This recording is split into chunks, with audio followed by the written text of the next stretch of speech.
मास्तर एक तुमचं मी बालाजी पाटील चाकूरकर नागपूर जिल्ह्यातला आहे. मुख्यमंत्री युवा कार्य प्रशिक्षणार्थी सहाय्यक संघटनेचा मी राज्याचा कार्याध्यक्ष. कशामुळे हे आंदोलन होत आहे, काय मागणी आहे आणि आतापर्यंतची चर्चा होऊन काही गोष्ट पुढे गेली आहे.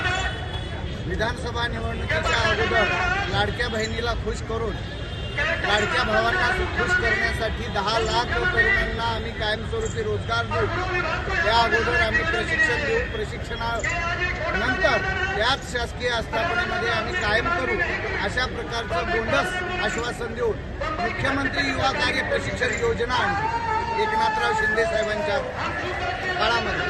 त्यावेळी देवाभाऊ आपले उपमुख्यमंत्री होते.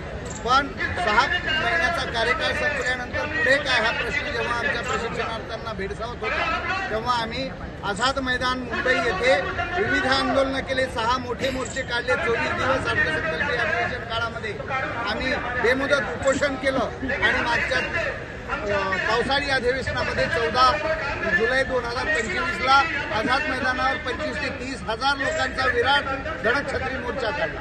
पण सरकार निद्रिस्त अवस्थेमध्ये असल्याचं चित्र आम्हाला पाहायला मिळतं. सरकार आम्हाला बोलत नाही, सरकार आम्हाला भेटत नाही.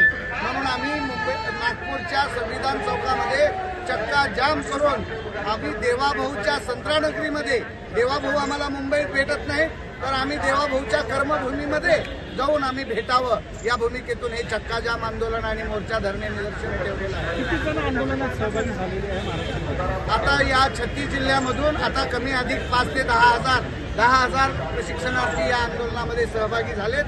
आणखी 5,000 प्रशिक्षणार्थी वाटेवर आहेत, रेल्वेनं येत आहेत. एक अर्ध्या तासात 1 तासामध्ये हे सर्व प्रशिक्षणार्थी येतात. काय भूमिका राहणार आहे तुमची? कारण तुमची मुख्यमंत्र्यांची एकदा भेट झाली आहे. जेव्हा आम्ही चक्का जाम आंदोलनाची इशारा दिला तेव्हा या ठिकाणची CP, ACP, DCP यांनी खूप आम्हाला सहकार्य केलं. मुळामध्ये यांनी 16 तासाच्या